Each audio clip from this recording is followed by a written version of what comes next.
Good morning students. जैसा कि आप सभी जानते हैं कि हमने पिछली कक्षा में नवमा पाठ तक का कंप्लीट कर लिया है और उज्जैनी दर्शनम ये हमारा कंप्लीट हो चुका है। आई होप कि आपने इसके अभ्यास पोर्शन को भी सारा का सारा अपनी कॉपी में कर लिया होगा। और आज की इस क्लास में हम 10वां पाठ परिचय एक कन्वर्सेशन स्टोरी है। एक क्लास में एक टीचर के आने के बाद कुछ बच्चों से कुछ सवाल जवाब किए जाते हैं, उसके बारे में ये स्टोरी है। और इसमें आपको हिंदी में ट्रांसलेशन लिखने की कोई आवश्यकता नहीं है, लेकिन इसके अभ्यास को करने के लिए आपको इसको समझना ज़रूरी है। सो मैं इसको संस्कृत का प्रोनाउंसिएशन के साथ साथ हिंदी में ट्रांसलेशन भी आपको बता के समझा देता हूँ, ताकि इसका अभ्यास को करने में आपको सहूलियत हो। ठीक है, सबसे पहले हम इसके शब्दार्थों को देख लेते हैं। परिवारस्य यानी होता है परिवार का, जनकस्य यानी होता है पिता का, अनुजस्य यानी होता है छोटे भाई का, क्रीडांगणस्य यानी होता है खेल के मैदान का, भूषणम यानी होता है आभूषण, पृथिव्यः यानी होता है भूमि का, पुरतः यानी होता है आगे, वामतः यानी होता है बाईं ओर,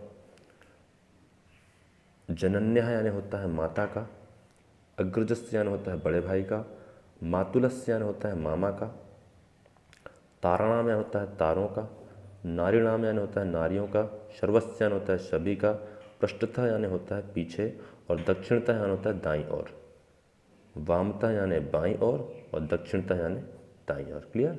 इसके अलावा भी बहुत सारे कठिन शब्द आपको यहाँ मिल सकते हैं। सो आप इसको ट्रांसलेशन को समझने से पहले एक पेन या पेंसिल अपने हाथ में लेकर के उन कठिन शब्दों का हिंदी में जो अर्थ मैं आपको बताऊं, जो आपको पता चले, उसको आप लिख सकते हैं। ठीक है, तो चलिए हम चलते हैं 10वां पाठ परिचय, जो कि षष्ठी विभक्ति पर आधारित है। इसके हिंदी के ट्रांसलेशन और इसको समझ लेते हैं। चलिए, तो ये जैसे कि मैंने पहले बताया कि एक कन्वर्सेशन के कक्षा के बीच एक क्लास में एक टीचर, जिन्हें कि सांस्कृतिक भाषा में, संस्कृत में, साहित्य में आचार्य जी के नाम से जाना जाता है। जो बच्चे शिशु मंदिर में पढ़े हैं या जो शिशु मंदिर के कल्चर को जानते हैं, वहाँ पर शिशु मंदिर में सर नहीं बोला जाता है टीचर को, वहाँ पर आचार्य जी बोलते हैं। देखिए, तो यही आचार्य जी हैं जो कि कक्षा में पहुँचते हैं और बोलते हैं, सर्वेषां स्वागतम, मम नाम अविनाशः, भवतः नाम किम। आचार्य जी जो होते हैं वो क्लास में आते हैं और बोलते हैं सर्वेषां स्वागतम, यानी कि आप सभी का स्वागत है। वो क्लास में सबको संबोधित करके सबको बोल रहे हैं कि आप सभी का स्वागत है। मम नाम अविनाशः, मेरा नाम अविनाश है। भवतः नाम किम, भवतः यानी आपका नाम क्या है। अब चूंकि भवतः जो बोला गया है, भवतः बोला गया, वो किसी लड़के से पूछ रहे हैं कि भवतः नाम किम, आपका नाम क्या है। ठीक, तो गिरीश नाम के लड़के से उन्होंने पूछा था, तो गिरीश नाम का लड़का उत्तर देता है, मम नाम गिरीशः, मेरा नाम गिरीश है। ठीक, तब आचार्य जी बोलते हैं, आचार्य भवत्याः नाम किम। अब चूंकि यहाँ भवत्या बोला, यहाँ भवता बोले थे, यहाँ भवत्या, तो भवत्या बोला गया है स्त्रीलिंग के लिए, यानी किसी लड़की से पूछा उन्होंने। ठीक है, क्या पूछा? भवत्याः नाम किम। तब कविता नाम की एक लड़की जो है वो उत्तर देती है, चूंकि इससे पूछा गया था सवाल, ये बोलती, मम नाम कविता, मेरा नाम कविता है। पुनः आचार्य जी बोलते हैं, गिरीश तव परिवारस्य परिचयम वद। आचार्य जी बोलते हैं, गिरीश तव यानी तुम्हारे, परिवारस्य परिचय वद यानी परिवार का परिचय दो, बोल कर दो या कह कर दो। क्लियर? तव परिवारस्य परिचयम वद। तब गिरीश बोलते हैं, या गिरीश नाम के जो बालक है, लड़का, वो बोलता है, मम जनन्यः नाम अंजना, मेरी माता जी का नाम, मम्मी का नाम अंजना है। जनकस्य नाम राकेश, जनकस्य यानी पिताजी का नाम राकेश है। अग्रजस्य नाम अवधेश, अग्रज यानी बड़े भाई का नाम, तो अग्रज यानी बड़े भाई, अग्रज यानी बड़े भाई का नाम अवधेश है। अनुजस्य नाम शशांक, अनुजस्य यानी छोटे भाई का नाम शशांक है। भगिन्यः नाम मालिनी, भगिन्य यानी बहन, सिस्टर जो है, उसका नाम मालिनी है। मातुलस्य नाम आनंद, मातुलस्य यानी क्या पढ़े थे हमने शब्दार्थ में? मामा, मम्मी के भाई, तो मातुलस्य नाम आनंद यानी मामा का नाम आनंद है। आचार्य जी बोलते हैं कविता से कि कविते तब विद्यालय से परिचयम कथय। आचार्य जी अपने जो शिष्या है, कविता है, जो स्टूडेंट है, उसको बोलते हैं कि तब विद्यालय से परिचयम कथय, तुम्हारे विद्यालय का परिचय दीजिए। तब कविता जो है वो विद्यालय का परिचय देते हुए कहती है, मम विद्यालयस्य नाम स्वामी विवेकानंद विद्यालय अस्ति। ठीक, मेरे विद्यालय का नाम स्वामी विवेकानंद विद्यालय है। आपसे अगर पूछा जाए कि आपके विद्यालय का नाम क्या था, आप संस्कृत में जवाब क्या देंगे? मम विद्यालयस्य नाम भारत ज्योति विद्यालय अस्ति। ठीक, मेरे विद्यालय का नाम भारत ज्योति विद्यालय है। तो वहाँ पर कविता ने क्या बोली कि मेरे विद्यालय का नाम स्वामी विवेकानंद विद्यालय है।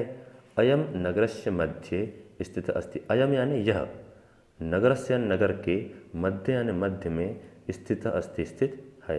एतस्य पुरतः उद्यानम अस्ति। एतस्य पुरतः यानी कि इसके सामने, एतस्य पुरतः यानी इसके सामने, उद्यानम अस्ति यानी कि बगीचा है या उद्यान है। ठीक, पृष्ठतः क्रीडांगणम अस्ति। पृष्ठतः यानी पीछे की ओर, क्रीडांगणम यानी कि खेल का मैदान है। क्रीडांगणस्य वामतः मंदिरे स्तः।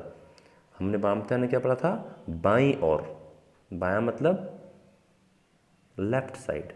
ठीक, तो क्रीडांगणस्य वामतः मंदिरे स्तः। तो क्रीडांगण यानी कि खेल के मैदान के बाईं ओर मंदिर है। और दक्षिणतः भवनानि सन्ति। दक्षिणतः यानी कि दाईं ओर, यानी कि राइट साइड में भवनानि सन्ति यानी कि भवन आदि बने हुए यानी कि घर है। ठीक, आचार्य जी बोलते हैं गिरीश षष्ठ वर्गस्य संस्कृत पुस्तकम आनय। गिरीश षष्ठ वर्गस्य यानी छठवीं कक्षा की संस्कृत की पुस्तक आनय यानी कि लाओ या लेकर आओ। संस्कृत भाषायाः पदानि मधुराणि सन्ति। संस्कृत भाषा के पद सरल और मधुर होते हैं। ऐसा कौन बोलते हैं? उनके आचार्य जी बोलते हैं संस्कृत भाषा के पद सरल और मधुर होते हैं। ऐसा वेदानाम उपनिषदाम शास्त्राणाम च भाषा अस्ति। ऐसा यानी कि यह वेदों की, उपनिषदों की, च यानी कि और, शास्त्रों की भाषा है। यह मतलब कौन सी? संस्कृत जो भाषा है वो वेदों की, उपनिषदों की और शास्त्रों की भाषा है। रामायण महाभारत तयो कथा संस्कृते लिखिता अस्ति। रामायण और महाभारत आदि की कथाएं भी संस्कृत में लिखी हुई हैं। क्लियर? चलिए नेक्स्ट पेज पे चलते हैं। छात्रा यानी कि जो कि सारे स्टूडेंट्स को लिए बोला गया छात्रा। ठीक, महोदय संस्कृत भाषायाः पठने अस्माकं रुचि अस्ति। तो जो बच्चे हैं वो सब मिलके बोलते हैं महोदय, यानी कि अपने जो आचार्य जी हैं, टीचर हैं, उनको संबोधित करके बोलते हैं कि महोदय संस्कृत भाषायाः पठने, संस्कृत भाषा को पढ़ने में, अस्माकं मैंने हमारी, रुचि अस्ति यानी कि हमारी भी रुचि है, यानी कि हम पसंद करते हैं उसको पढ़ना। वयम एतस्याः अध्ययनम इच्छामः। वयम यानी कि हम सब, अहम आवाम वयम, अहम यानी मैं, आवाम यानी हम दोनों, और वयम यानी हम सब। तो वयम एतस्याः अध्ययनम इच्छामः, हम सब, एतस्य यानी इसका, अध्ययन यानी कि अध्ययन करने की इच्छा रखते हैं, या हम सब इसे पढ़ना चाहते हैं। तब आचार्य जी बोलते हैं आम। अब यहाँ आम का मतलब मैंगो से नहीं है, आम मतलब हाँ। वे उनको रिप्लाई देते हैं हाँ। सर्वेषां शिष्याणाम इच्छानुसारम संस्कृतम पाठयामि। सर्वेषां शिष्याणाम अर्थात सभी शिष्य और शिष्या, सभी छात्र छात्राओं की इच्छा के अनुसार, इच्छा के अनुसार संस्कृतम पाठयामि, संस्कृत पढ़ाऊंगा। एक श्लोक यहाँ पर दिया हुआ है, ताराणाम भूषणम चंद्र, नारीणाम भूषणम पति, पृथिव्या भूषणम राजा, विद्या सर्वस्य भूषणम। ताराणाम भूषणम चंद्र, नारीणाम भूषणम पति, पृथिव्या भूषणम राजा, विद्या सर्वस्य भूषणम। ताराणाम भूषण मैंने तारों का आभूषण चंद्रमा है, चंद्र। नारीणाम भूषण पति, नारी अर्थात किसी भी नारी या किसी भी स्त्री का आभूषण उसका पति है। पृथिव्या भूषणम राजा, पृथ्वी का आभूषण राजा है। विद्या सर्वस्य भूषणम, और विद्या सबका आभूषण है। क्लियर? तो इस प्रकार से इस पाठ को हमने आपको संस्कृत में और हिंदी में दोनों तरीके से समझा दिया। आई होप कि आपको ये समझ में आ गया हो। जहाँ समझ ना आए तो आप इस वीडियो को बैक करके देख सकते हैं, समझ सकते हैं। इस पाठ का हिंदी में ट्रांसलेशन आपको लिखने की ज़रूरत नहीं है। इसके शब्दार्थ आपको याद करने बहुत ज़रूरी, क्योंकि ये सब एग्ज़ाम में पूछे जाते हैं और ये सब आपके संस्कृत के वोकेबलरी से रिलेटेड है। तो आपको इसको याद करना, लिख के याद करना बहुत ज़रूरी है। तो आई होप कि आप इस शब्दार्थ को अपनी कॉपी में लिख लेंगे और इस श्लोक को भी याद कर लेंगे, ताकि आपको श्लोक याद रहे। ठीक, इस वीडियो को अच्छे से देखने के, समझने के पश्चात आपको कुछ देर बाद इसके अभ्यास रिलेटेड वीडियोस मिल जाएंगे। Okay, thank you.